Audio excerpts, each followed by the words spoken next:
What makes the Norwegian scene special in the history of metal is that unlike any other scene, whether it's the San Francisco the Bay Area thrash metal scene, whether it's the Florida death metal scene or the Gothenburg death/thrash metal scene, is that unlike any of those movements, the culture and the place is incorporated into the music and the lyrics and the imagery.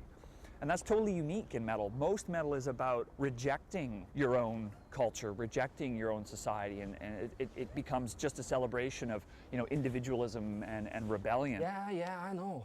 The Vikings and everything, it all falls into place very neatly.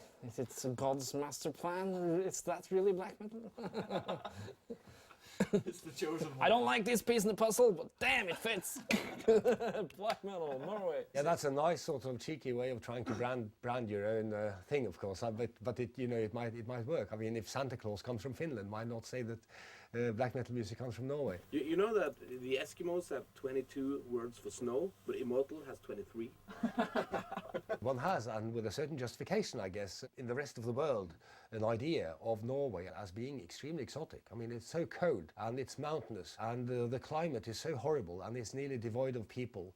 And then you have the rich Norse mythology, of course, and all of this can easily be sort of fed into black metal music. Most Norwegians are in a way proud of their Viking heritage, and the metal scene look upon this Viking history as important and believe Norwegians to be closely related to the Viking mythology. When we started out in '91, we, as every other band, needed to have some angle at what we were doing. But the satanic thing didn't work out for us. We felt that we needed to do something that we could stand behind 100%.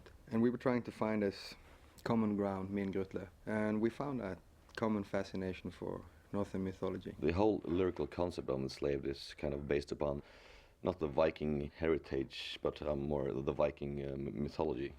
I mean, the ideas they had, for instance, Odin as a part of your individual consciousness, as your wisdom, while, for example, Thor, he represented your strength. The gods in the Norse mythology are so much more interesting than the Christian god, because they embody both good and evil. They're unpredictable in the way which certainly the God of the New Testament is not. So they're easier to identify with. I find it hard to believe that there is anything positive to gain from this attempt at reawakening the Norse gods. I think they are soundly dead and will not be awakened.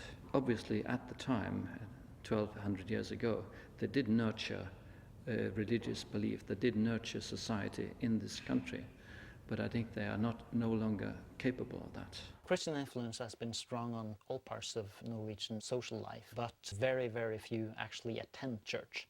So it's an extremely secularized country, with people formally belonging to the church, adopting its symbols culturally, but it plays very little real role in people's spiritual life. I want to kind of look behind the kind of childish Christian description of the myths, and I was starting to pick up books about this very strong individual religion, very different from the big religions of the world like Christianity, Islam, where there is one god, there is a lot of rules, and there is one leader. The religions of the Vikings were more based upon advices instead of rules, individual freedom and so on. I think the emotional and physical power represented in the Norse gods is attractive. It can perhaps be more personal because it has not yet been appropriated by the establishment of society, which Christianity has for 1,000 years in this country. For me, it's a good thing because it makes me feel anchored in a way. It's rooted. I'm not into it because it's better than something else or it makes me feel superior to something.